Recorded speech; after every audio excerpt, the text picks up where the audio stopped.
Bom dia a todos.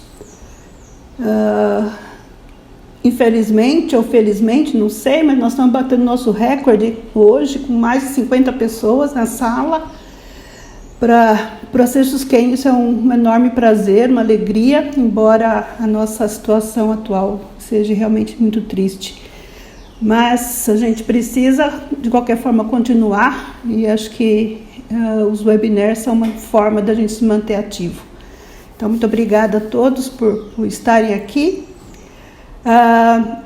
Para quem conhece o tema que eu vou falar hoje, pode achar que a gente está falando de alguma coisa antiga, mas eu senti que talvez fosse interessante a gente voltar a discutir um pouco energias alternativas, porque embora esses assuntos já estejam no nosso meio há mais de 20 anos, eu tenho sentido que há muita resistência ainda dos nossos alunos a usar essas tecnologias que estão disponíveis a preço muito, muito em conta.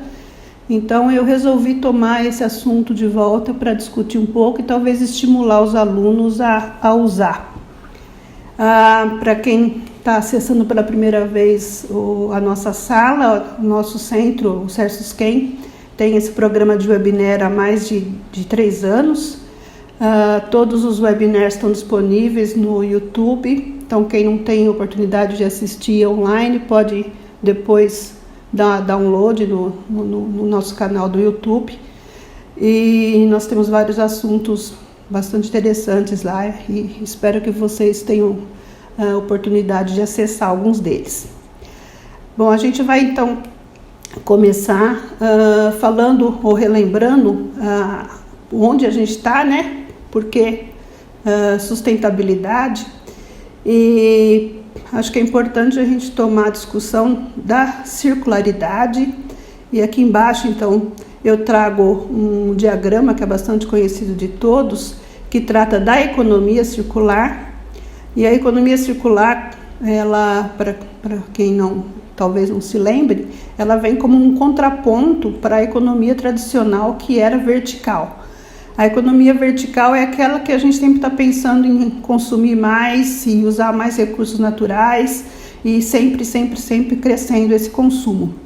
E o conceito de economia circular, então, é exatamente o oposto, é a gente parar com esse crescimento exponencial e sempre em linha reta e tentar reciclar e usar materiais que sejam renováveis.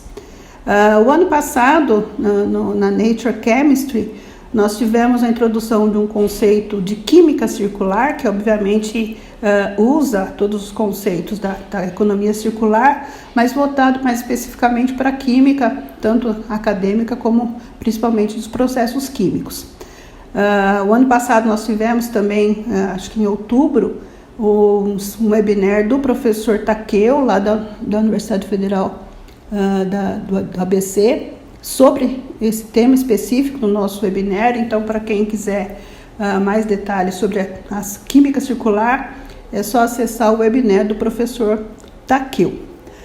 Mas só relembrando, então, por que eu coloquei esse slide aqui, num dos pontos aqui da química circular, a gente tem aqui o tópico 4, que fala sobre a persistência ou economia de energia, que é o tópico que a gente vai abordar hoje, né? A questão energética.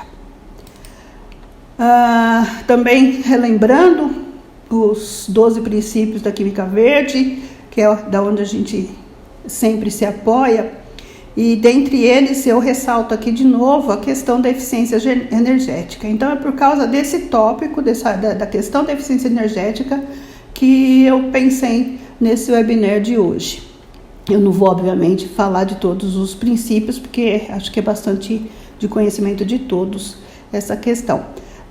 De novo, relembrando que dentro dos nossos webinars nós já tivemos bastante tópicos envolvendo catálise e o uso de substâncias renováveis, principalmente a biomassa. Bom, indo então especificamente na questão da energia. Por que a gente tem que buscar a eficiência energética? Os métodos, principalmente sintéticos, né? Eles devem, esse é o princípio, né, da química verde, que foi postulado pelo Anastas, é que os métodos sintéticos devem ser conduzidos sempre a pressão e temperaturas ambientes para diminuir o gasto energético. Mas nós todos sabemos que a imensa maioria das reações que a gente faz, muito dificilmente podem ser feitas a pressão e temperatura ambiente. Muitas vezes a gente precisa de resfriamento e outras vezes a gente precisa de aquecimento. Então, na questão tanto de resfriamento como de aquecimento, a gente gasta muita energia. E para isso, então, eu coloquei só um exemplozinho aqui de uma reação térmica convencional, que é aquela que a gente faz há mais de 200 anos, usando refluxo. Então, a gente usa a temperatura de ebulição do solvente e aquece, então, esse sistema com o solvente. Esse sistema de refluxo é que vai gerar calor para a reação. Esse sistema, embora seja bastante eficiente, como eu disse, a gente usa há mais de 200 anos, ele tem um gasto energético enorme, porque a gente usa uma placa, por exemplo, ou uma manta de aquecimento, e esse calor, então, é transmitido da placa para um banho, seja um banho de óleo, um banho de água, ou uma manta, ou um banho de areia. De qualquer forma, a gente precisa de um banho que vai envolver o balão, onde está efetivamente a nossa reação. Então, essa transfusão de calor, essa transmissão de calor é extremamente ineficiente, a gente tem muita perda aqui. Além disso, especificamente no refluxo, a gente precisa de refrigeração, que via de regra é feito com água. E via de regra essa água não é reciclada. Então, a gente tem uma perda enorme aqui de água no processo de reciclagem. Mesmo em grandes plantas, onde essa água é reciclada, você precisa de energia para fazer a reciclagem. Então, o gasto energético num processo convencional é enorme. Para a gente, então, substituir esse convencional por fontes alternativas de energia, nós temos muitas opções. Eu coloquei aqui algumas delas. Uma que é extremamente eficiente é usar a luz visível, especialmente do sol, que é grátis, né? Luz solar, quando possível, ou luz visível usando lâmpadas, incluindo ultravioleta. E esse processo, quando a gente usa então luz, é o que a gente chama de fotoquímica. Ele está checado aqui porque a gente já teve vários webinars no nosso programa aqui do CERSUSCHEM. Então, para quem tiver interesse em saber mais sobre fotoquímica, procura lá no nosso canal do YouTube. Além da luz, nós temos também energia elétrica, que é usada em processos eletroquímicos. Esse também é um processo extremamente eficiente e já tivemos pelo menos 1 ou 2 webinars falando de eletroquímica. Então, de novo, para quem tem interesse, procura lá no nosso canal. E as outras opções são a energia mecânica, que é chamada de mecanoquímica, e o uso de micro-ondas e ultrassom, que são os 3 tópicos que eu vou tentar mostrar alguns exemplos hoje para vocês. Como eu falei, de novo, esse tópico é bastante antigo. Nós temos uma revisão aqui do professor Raj Varma, de 2012, que fala desses 3 tópicos: energia mecânica, micro-ondas e ultrassom. Então, o webinar de hoje não é extremamente novo, mas o meu objetivo realmente é lembrar as pessoas que a gente precisa usar os métodos alternativos que estão disponíveis. Bom, um exemplo de como esses métodos são eficientes e são alternativos, mas muitas vezes melhores do que o convencional, é esse exemplo aqui da literatura de 2013, do Good, onde eles usam a conversão, a síntese, né, de biodiesel, usando uma mistura de triglicerídeos e óleo, na verdade, com metanol. E eles mostram, né, fizeram esse trabalho justamente para mostrar a diferença no rendimento e no tempo reacional da produção do biodiesel, usando 3 métodos de aquecimento. O convencional, eles usaram uma placa de aquecimento, usando a placa a 500 watts de potência. Então, nesse método convencional, eles estão aqui usando refluxo. Um segundo método, eles usam um forno de micro-ondas, usando uma radiação a 800 watts. E depois eles usam uma sonda de ultrassom a 500 watts. Então eles pegaram uma mistura de óleos, trataram com metanol, usando hidróxido de sódio, uma solução de hidróxido de sódio 1%, e fizeram então a produção do biodiesel e tiveram obviamente como subproduto o glicerol. E nesse gráfico aqui, eles mostram a comparação dos 3 métodos. Então vocês podem ver aqui no primeiro gráfico em roxo o consumo de energia para obtenção desse biodiesel. Então, usando o método convencional, eles usaram cerca de 3.000 kJ, enquanto para micro-ondas e ultrassom, isso é bem abaixo aqui de 10, né? Ou não chega a 20 no caso do micro-ondas, e ultrassom bem menos. Então, o custo energético é enorme, como convencional. Em termos de conversão, em termos de rendimento da produção de biodiesel, de novo, o convencional é menos eficiente, eles têm aqui em torno de 92% de conversão, enquanto o micro-ondas chega a 96%, e o ultrassom, nesse caso, foi menos eficiente, inclusive, do que o convencional. E, finalmente, em termos de tempo reacional, o que eles mostram aqui é que, para fazer a conversão no método convencional, você usa quase 100 minutos de aquecimento, enquanto com micro-ondas e ultrassom o tempo é bem menor, menos de 10 minutos. Então, sem dúvida nenhuma, a gente tem opções de usar os métodos alternativos. Bom, eu vou falar agora especificamente de cada uma das opções. O micro-ondas, que é o primeiro, que é, na verdade, o mais usado. Acho que em todas as áreas, micro-ondas tem sido um método alternativo bastante explorado. Só relembrando, então, o que são as micro-ondas, essa energia está na faixa de 300 a 300 mil MHz. Então, eu salientei aqui nesse gráfico, a gente tem aqui as micro-ondas entre as ondas de rádio e o infravermelho. Ela é constituída por um campo elétrico e um campo magnético. Então a gente pode ver aqui de novo nesse diagrama, nesse eixo Y, o campo elétrico e no eixo Z, o campo magnético.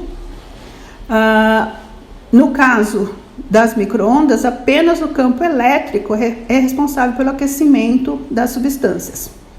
As interações com o campo magnético não ocorrem nas reações químicas. Essa é uma questão bastante importante, e já é uma discussão antiga, mas sempre importante, que o efeito das micro-ondas é somente no aquecimento.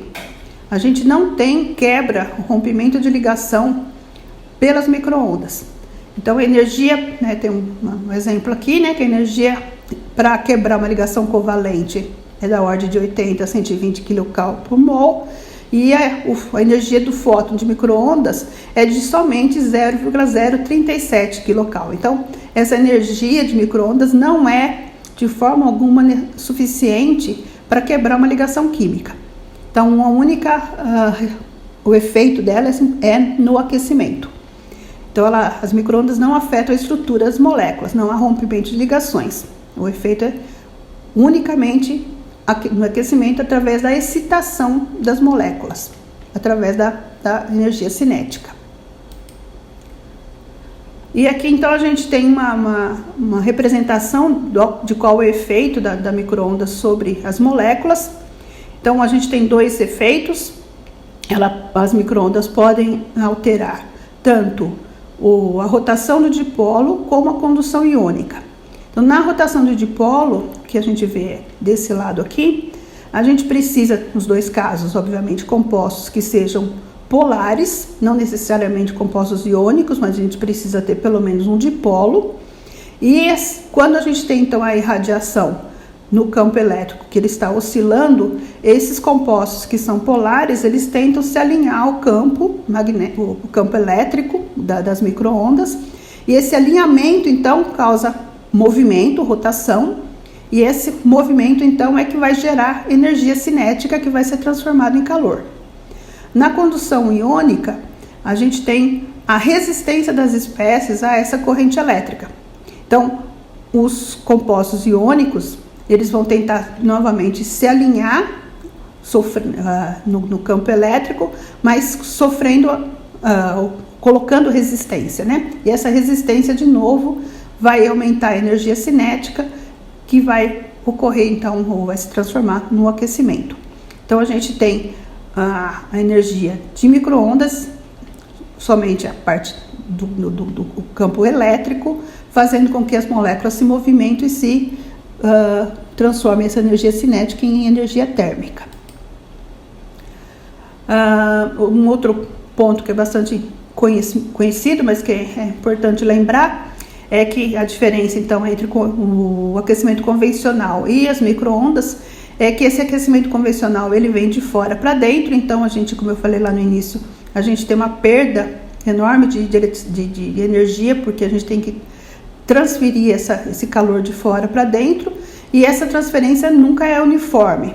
Então, a gente vê aqui pelo gradiente de calor a distribuição dentro de um suposto tubo de ensaio, por exemplo. Enquanto que nas micro-ondas, como a energia vai diretamente para as moléculas, tanto de polo como iônica, que tentam se alinhar nesse campo elétrico, esse aquecimento, então, é mais uniforme. As micro-ondas, elas têm sido usadas em diversas áreas dentro da química.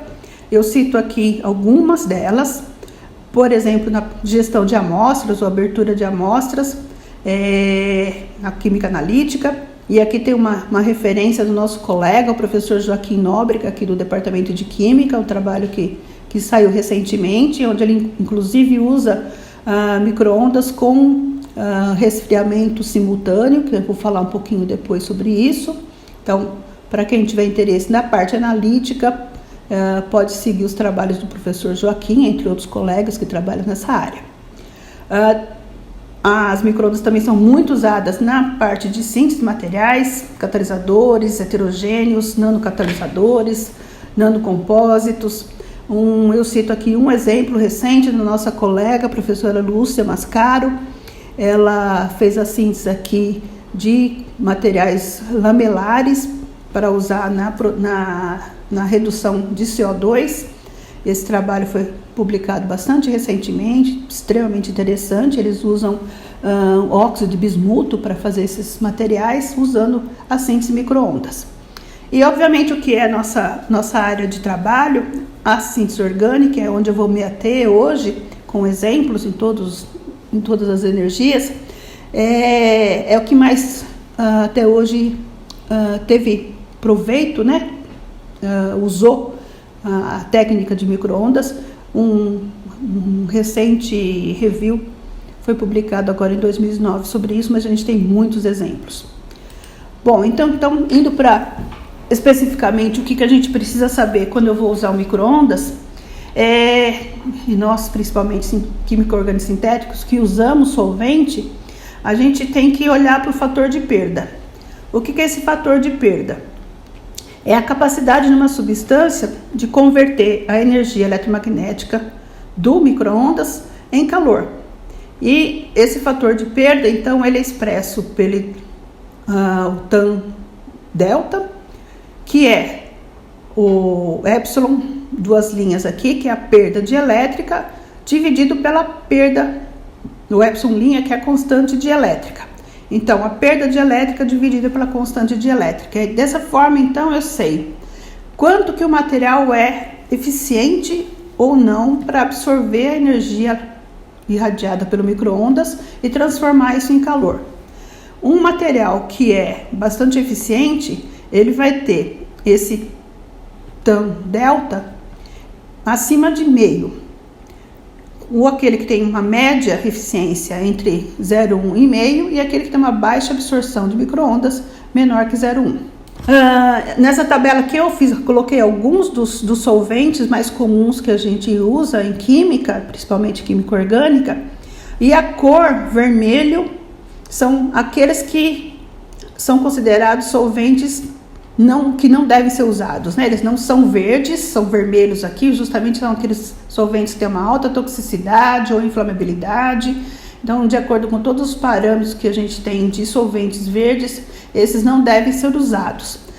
Para quem tem mais interesse, essa referência aqui do Green Chemistry é um guia de solventes da GlaxoSmithKline, da GSK, onde então todos os solventes são mais comuns, são tabelados e classificados. Então, o hexano, que não é um solvente verde, não deve ser usado e é um péssimo solvente para micro-ondas. Então, vejo que ele tem um tan delta muito baixo. A gente vai para tolueno. O tolueno e todos que estão em preto aqui seriam um amarelo. Eu não coloquei um amarelo porque ele ficava muito fraco da gente enxergar na tabela. Mas então o preto aqui são todos solventes considerados amarelos dentro da nossa classificação aqui na tabela de solventes verdes. Então a gente vai seguir nessa tabela e ter aqueles que são verdes, que realmente é o que interessa para a gente. E lembrando então que somente aqueles que estão entre 0,1 e o acima, né, de 0,1 é que são realmente eficientes para a gente utilizar no micro-ondas. Então vejam que somente acima da água é que a gente tem algum interesse, né? A gente pode usar os solventes e, coincidentemente, todos aqueles que têm esse tan delta alto, suficiente para absorver as energias de micro-ondas, são verdes. Então, preferencialmente, usar esses solventes por várias razões. Eu vou falar muito rapidamente dos equipamentos, só para diferenciar os equipamentos que a gente tem. Os equipamentos micro-ondas eles são divididos em dois tipos. Multimodo é um deles. Esse multimodo ele é basicamente igual ao equipamento de micro-ondas doméstico que a gente tem em casa. E a radiação ela é feita então por toda a cavidade. Então aqui a gente tem uma representação de um micro-ondas doméstico e a gente pode ver então que a energia irradiada ela é para toda a cavidade. A gente tem então o bloco gerador de micro-ondas aqui e essa micro-ondas então é espalhado, é conduzida através de um canal para ser distribuída por toda a cavidade e é mais ou menos isso que a gente vai ter num reator também para química multimodo.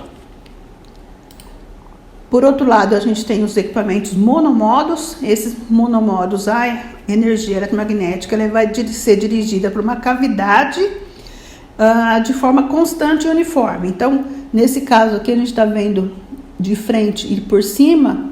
Então, a gente tem aqui a geração das micro-ondas e elas, então, são distribuídas por todo o equipamento, mas centralizados na amostra, que a gente pode ver por aqui. Então, a irradiação se dá especificamente onde a gente tem a amostra concentrada. Então, essa forma é uma forma mais uniforme e com uma menor perda de energia. E aqui então eu coloquei alguns dos equipamentos que a gente tem comerciais, eu não estou fazendo propaganda de nenhum deles, esses são os mais conhecidos, a gente tem vários outros, eu simplesmente peguei da internet alguns. Então a gente tem os equipamentos monomodos e multimodos, esses dois são da mesma empresa, CEM. A gente tem equipamentos robotizados, por exemplo, esse da Biotage e da Antopar para digestão, como eu falei agora há pouco, o pessoal da analítica usa bastante.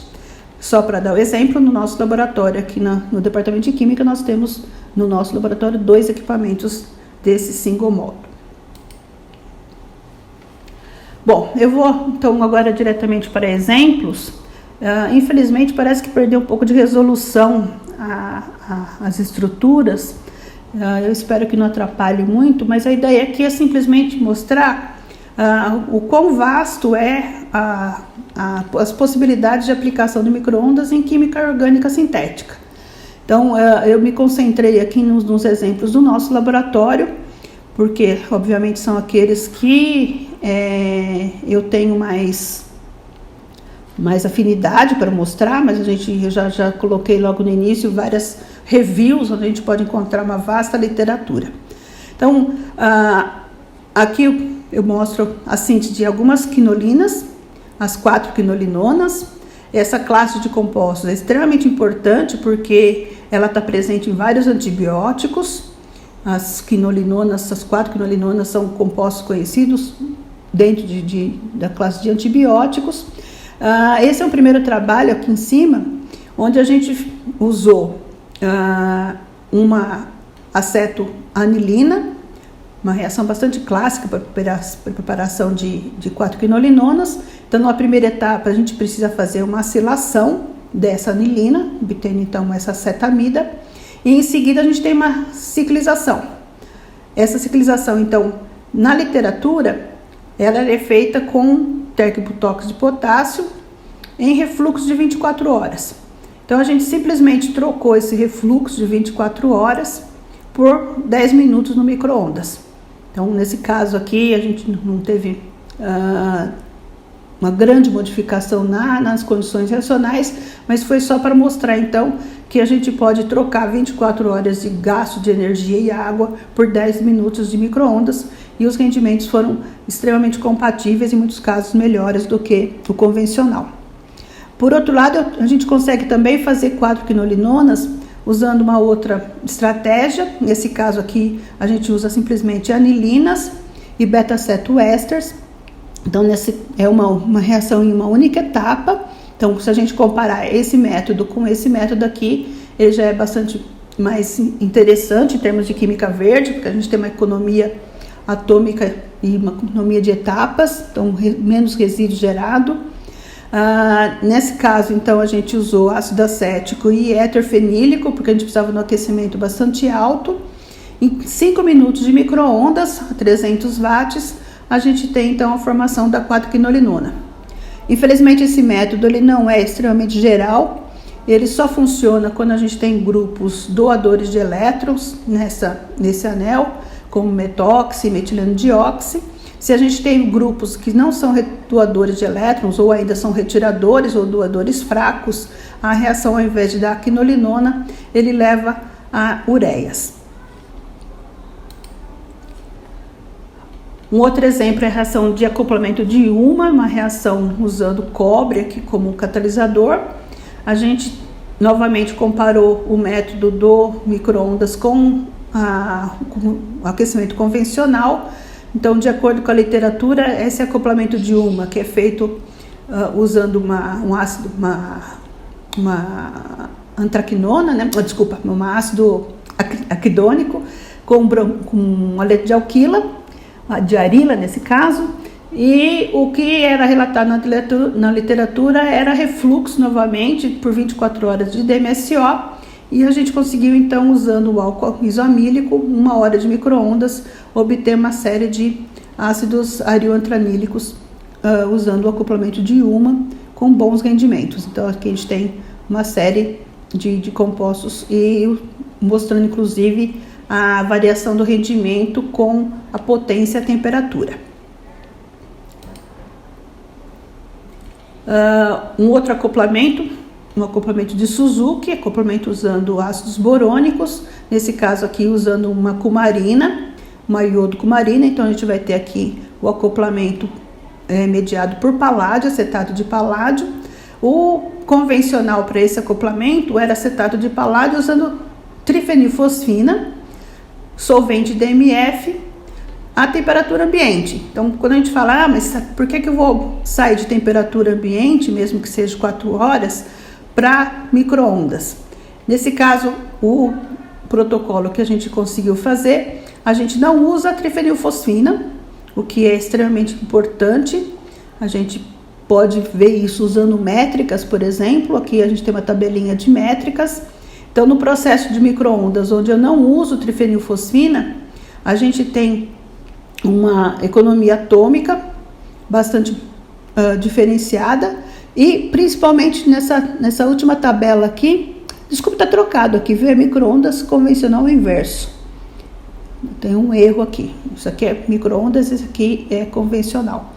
Então, no convencional eu tenho um PMI, que é uma métrica onde a gente calcula, então, o quanto de resíduo a gente está gerando. Para calcular o PMI, eu uso a massa de todos os reagentes, incluindo solventes empregados na reação, dividido pela massa do produto obtido. Então, no micro-ondas, lembrando, isso está invertido. No micro-ondas, a gente tem um PMI menor, significa que a gente tem menos resíduo sendo formado, com maior rendimento e uma maior economia atômica. Quando o método convencional, uma menor economia atômica, menor rendimento e maior geração de resíduos. Um outro exemplo do nosso laboratório é reações agora assimétricas, usando organocatálise quiral. Nesse caso, a gente usou um organocatalisador sintetizado no nosso laboratório, foi sintetizado pela Ana Maria, publicado em 2012, esse organocatalisador derivado de prolina. E nesse caso aqui, o organocatalisador foi usado em um meio bastante interessante, verde, usando etanol e uma solução aquosa de NaCl. E a gente compara aqui a reação para a formação dessas piranocumarinas, tanto com a 16 horas, a menos 10 graus, e 30 minutos de micro-ondas, também a menos 10 graus. Então, nesse caso, a gente usou um sistema de irradiação de micro-ondas com resfriamento simultâneo. Isso parece bastante esquisito à primeira vista, porque se a gente está falando que micro-ondas são usadas para aquecimento, por que eu vou resfriar? Então, esse é um problema que tem sido discutido bastante na literatura há muitos anos. Qual a vantagem e qual a razão de eu resfriar um processo de aquecimento? Então, como a gente já falou, as micro-ondas são só usadas para aumentar a energia cinética e transformar essa energia em calor, mas o resfriamento simultâneo, muitas vezes, ele evita reações paralelas. Então, muitos casos onde eu tenho degradação ou que eu tenho alta volatilidade do composto, eu posso, com um resfriamento simultâneo, melhorar o rendimento. E esse caso aqui foi exatamente isso, porque se eu tivesse somente aquecimento, eu teria principalmente um baixo excesso enantiomérico. Então, vejam que aqui na nossa tabela de excesso enantiomérico, quando eu faço resfriamento simultâneo com micro-ondas, o excesso enantiomérico é até melhor do que aquele feito de maneira convencional, somente com resfriamento. Além, obviamente, do tempo racional, que é muito menor, de 16 horas para 30 minutos. Mais um exemplo usando organocatálise. Agora, esse é um trabalho usando organocatalisador comercial. Esse é o catalisador de Jorgensen Hayashi. Ele foi usado novamente para fazer uma reação de condensação aldólica assimétrica, usando o catalisador. E a segunda etapa, que na verdade esse acetal, o M-acetal, ele não é isolado, mas na segunda etapa a gente tem, então, uma reação multicomponente, uma reação de Hugh. Então, nós temos aqui, teoricamente, 3 componentes, mas esse M-acetal ele vai se comportar como uma bifuncional. Então, a gente vai ter, na abertura do M-acetal, um aldeído e um fenol, um álcool alílico, vinílico, e a amina e a isonitrila. Então, essa reação multicomponente ela é feita em micro-ondas 10 minutos. E mais um exemplo, onde, de novo, a reação de Hugh é usada sobre micro-ondas, mas nesse caso aqui a gente tem, inclusive, a primeira etapa de adição 1,4, uma adição de Michael. A gente tem a preparação aqui do ânion, que vai fazer uma adição 1,4, usando de novo o catalisador de Jorgensen Hayashi. Essa, então, primeira etapa em micro-ondas, o M-acetal não é isolado, e uma segunda etapa onde a gente tem a reação de Hugh novamente em micro-ondas. Então, todos esses trabalhos foram feitos no nosso grupo e estão publicados. Finalizando micro-ondas, eu só queria lembrar que a gente pode sair da escala de laboratório e ir para reatores maiores. Esse trabalho publicado em 2010 mostra, então, a aplicação de grandes reatores de micro-ondas que podem ir para a escala semi-preparativa ou ainda indo já para a escala industrial. Então, eles têm reatores aqui de 5, 9 e 13 litros de capacidade. A gente pode trabalhar, então, até 12 litros de reação dentro desses reatores, desses grandes reatores de micro-ondas. Mas, obviamente, essa tecnologia para larga escala, para a escala industrial, ela não teve realmente uma aplicação. Por quê? a transposição de micro-ondas para flow, para reações em fluxo contínuo, é que realmente passou a ser mais interessante. Então, a gente tem vários trabalhos, inclusive do professor Cap, mostrando isso, né? Que a gente usa as micro-ondas para fazer a otimização de uma reação, mas se eu quero transportar isso para uma escala maior, eu vou usar então os protocolos de química em fluxo, que tem exatamente, que partem, né, da mesma filosofia das micro-ondas. Lembrando de novo que a gente já teve alguns webinars aqui no nosso programa sobre flow.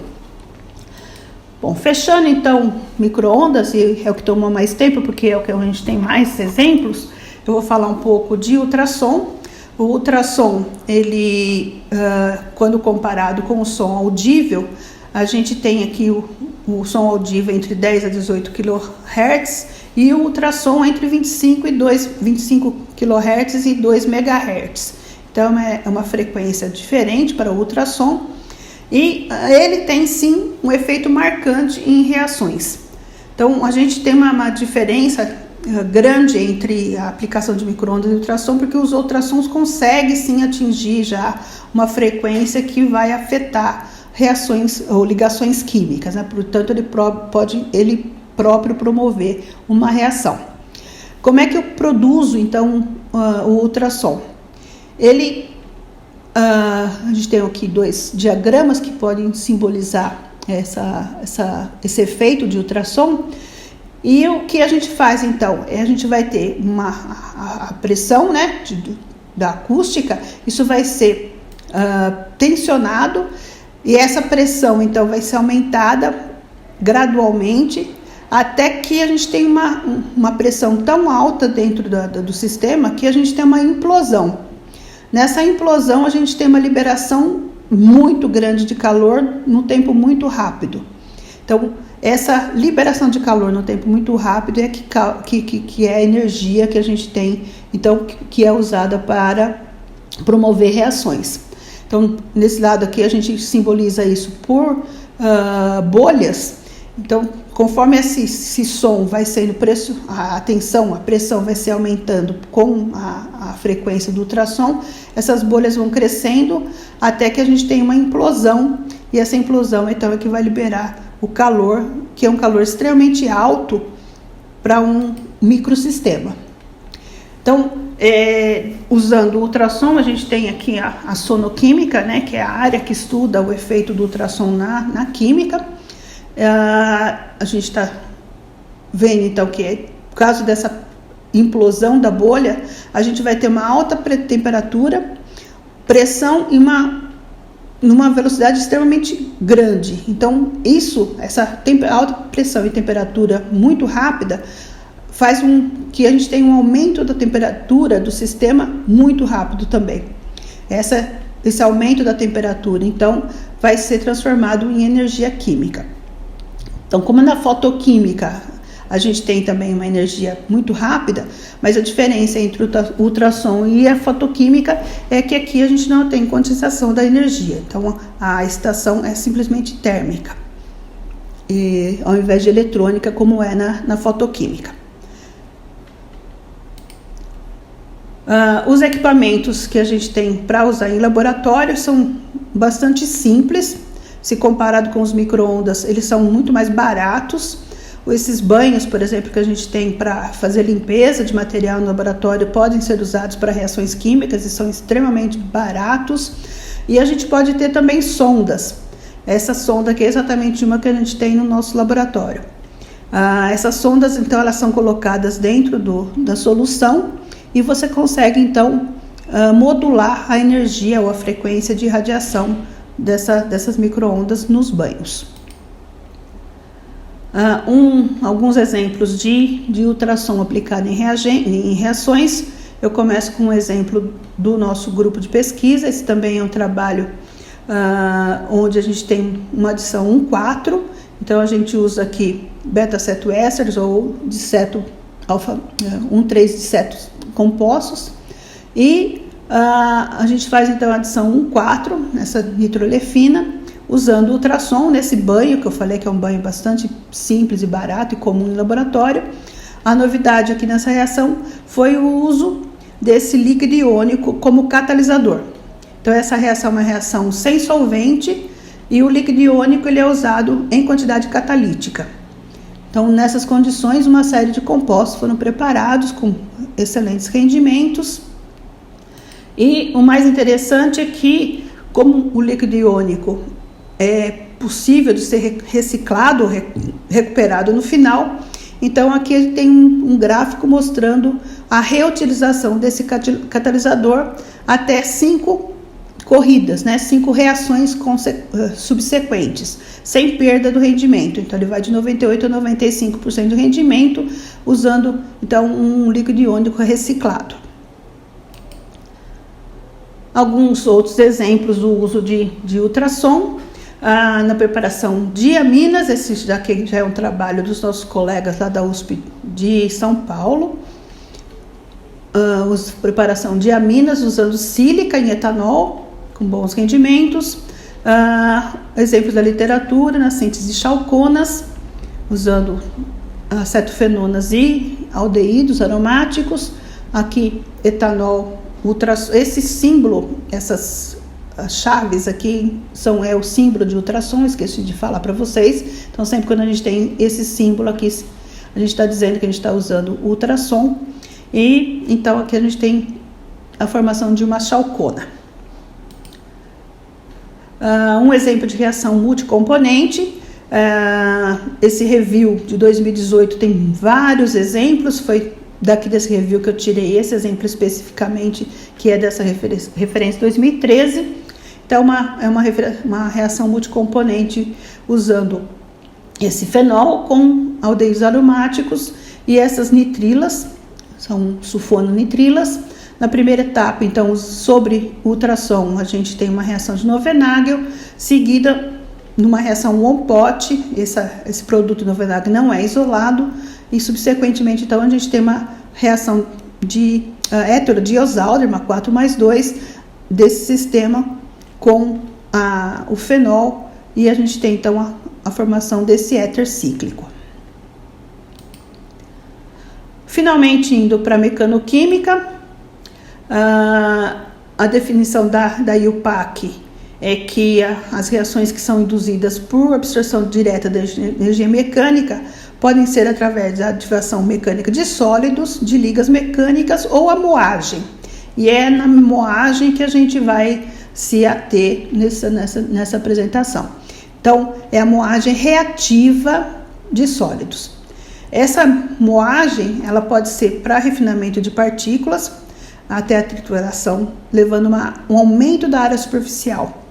E o aumento da área superficial leva um aumento também da energia superficial e o número de defeitos. Então, essa moagem, essa trituração, faz com que a gente tenha uma modificação da superfície desse material. E essa modificação que vai ser responsável pela liberação de energia que vai poder promover uma reação química. Então, o aumento da energia superficial resulta numa ativação mecanoquímica que vai, então, poder levar a alterações na estrutura, na composição química e na reatividade.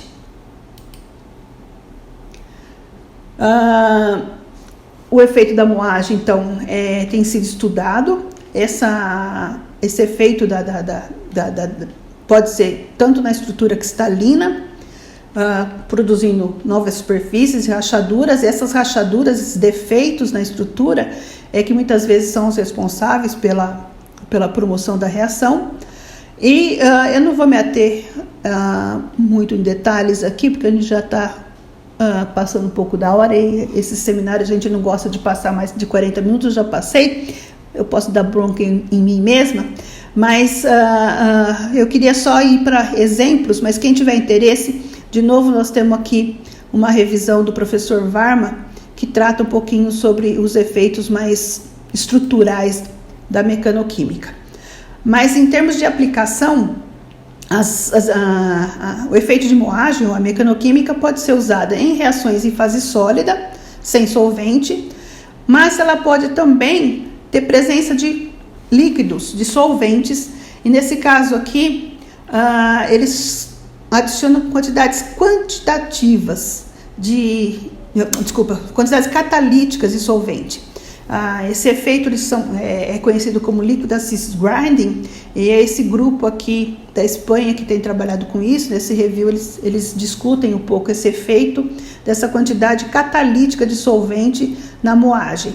E tem alguns solventes específicos que podem ser usados para isso, como nitrometano, acetonitrila, toluene-metanol. Então é interessante ver esse efeito então de quantidades catalíticas de solvente na mecanoquímica. E a gente pode inclusive usar reações em fase líquida. No entanto, para essas reações eu preciso ter um aditivo sólido. Então esse aditivo pode ser alumina, pode ser sílica, mas especificamente a gente usa os ball millings, né? São as bolinhas que a gente vai mostrar daqui a pouquinho. Então essas bolas, os ball millings, elas são de diversos materiais, pode ser de aço inox, pode ser de carbeto de tungstênio, zircônio ou ágata. Então eu posso ter uma reação completamente em fase líquida, mas eu preciso ter um sólido para promover a moagem. Então aqui a gente tem 2 diagramas que mostram como é que esse processo de moagem pode ser feito. O mais tradicional, que é conhecido há séculos, né, é usando o almofariz e um pilão. Então eu vou simplesmente triturar a amostra dentro desse material, que pode ser de porcelana, pode ser de ágata, ou usando os moinhos, que são os equipamentos que a gente tem para fazer isso. Então, os moinhos mais utilizados são esses aqui, desse diagrama, que são os moinhos planetários. Então, a gente tem um sistema que gira, e essas bolas maiores são as bolinhas que eu falei, que são os ball millings, e as bolinhas menores seriam, então, as nossas moléculas, né? E um terceiro tipo é esse moinho com vibração na horizontal, que é chamado de moinho de vibração de alta velocidade, que também está representado desse lado aqui. Então aqui a gente tem os mesmos desse lado, mas em diferentes figuras, né? Então o moinho de bolas planetário, o de vibração, que é esse C, então ele é na horizontal, enquanto o planetário ele gira, e alguns outros tipos de moagem que a gente tem aqui nesse diagrama, por exemplo, usando pinos, outros tipos de trituração. E os equipamentos mais comuns no laboratório são esses daqui. De novo, não estou fazendo propaganda de companhias, mas são esses mais usados, da Rush e da Fritz. O equipamento que nós temos no nosso laboratório é esse da Fritz. E essas são as bolas, então. Então, quando eu vou fazer uma reação em solução, eu preciso usar essas bolas, que são de diferentes materiais. Eu tenho bolas de aço, de diferentes tamanhos. Essas são de tungstênio e essas são de ágata ou porcelana. Então, eu tenho tamanhos diferentes e materiais diferentes para serem usados. Só para ter uma ideia que moinho não é só para laboratório, a gente tem moinhos em grandes proporções em indústrias, principalmente na parte de mineração. Esses são moedores para refino de minério. Então, alguns exemplos de mecanoquímica para reações orgânicas. Esse primeiro exemplo é síntese de dantoínas.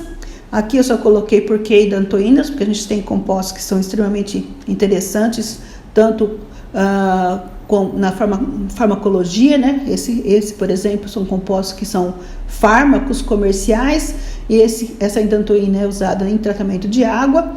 Então, a síntese de dantoínas é sempre muito interessante. E nesse trabalho aqui de 2016, eles fizeram, então, a síntese das dantoínas usando derivados de aminoácidos, mas usando o carbonil de imidazol como sendo um fornecedor de CO. E eles discutem, então, a vantagem de usar esse composto como a origem dessa carbonila. Embora a gente tenha uma perda na economia atômica por toda a parte do imidazol que vai ser perdido, mas tem algumas vantagens em termos de rendimento de reação, e isso é feito totalmente dentro de um moinho de bola planetário, usando 450 RPMs por 40 minutos, para a primeira etapa, onde a gente tem a formação da primeira amida. Então a gente tem uma saída do imidazol e a formação de uma amida com o nitrogênio aqui do aminoácido, e em seguida a gente tem a formação de uma ureia, de novo com a adição de uma segunda amina no mesmo moinho planetário. Então esse composto não é isolado, e finalmente a gente tem a formação então das hidantoínas. Um outro exemplo agora é de reações em catálise metálica. Nos dois casos aqui eu tirei desse review, é um review do Tetrahedron com muitos exemplos de catálise metálica usando mecanoquímica. Então os dois exemplos que eu escolhi primeiro no acoplamento de Suzuki e Miyaura, usando novamente, a gente já falou disso anteriormente, micro-ondas, uma reação usando ácidos borônicos com aleto de arila, KF como base, e nesse caso então eles usam alumina como suporte sólido, acetato de paládio em água, e essa reação então é feita num ball milling, né, num moinho a 800 RPM, e os compostos então de acoplamento de Suzuki e Miyaura são obtidos em bons rendimentos. E uma reação clique, uma reação de formação de triazóis, usando então alcinos e azidas, uma reação clássica clique. Nesse caso, de novo, usando sílica como suporte sólido em acetato de cobre, ball milling 10 minutos, 800 RPM, e eles têm então uma série de triazóis em bons rendimentos. Agora, usando exemplos de reações enantioseletivas com um catalisador de cobre, nesse caso aqui eles usam um triflato de cobre numa reação multicomponente, uma reação que é conhecida como reação A3, porque nós temos um aldeído, uma amina e um alcino. Então são 3 As, A3, e essa reação então, na presença do cobre, vai fornecer uma amina quiral. Esse ciclo catalítico é bastante simples, eu coloquei aqui um exemplo rápido dele. Então a gente tem aqui o catalisador, que nesse caso é o cobre, ele vai primeiro se complexar com o alcino, a gente vai então ter um acetileto de cobre, que vai ser adicionado na imina que foi formada pela reação da amina com o aldeído, e essa adição então leva a esse intermediário ainda metalado, que depois é protonado e libera então o catalisador para voltar ao ciclo catalítico. Essa reação é extremamente interessante do ponto de vista que você consegue reciclar o sistema catalítico, porque a gente tem aqui um ligante quiral, que é bastante caro, e nesse sistema então eles conseguiram separar o cobre, a sílica e o ligante quiral fazendo uma extração. A extração é feita usando diclorometano, que não é um solvente muito verde, aliás nada verde, mas foi eficiente para separar esse sistema catalítico, que pode ser reciclado então, e aqui a gente vê o resultado em até 5 ciclos catalíticos, onde tanto o rendimento como o excesso enantiomérico são mantidos de uma forma bastante razoável. Então, é importante a reciclagem do sistema para essa reação. E o último exemplo, uma condensação aldólica assimétrica, bastante clássica. São os primeiros exemplos de organocatálise da literatura, usando a prolina como organocatalisador. E agora, então, de novo, ball milling, né? O moinho de bolas.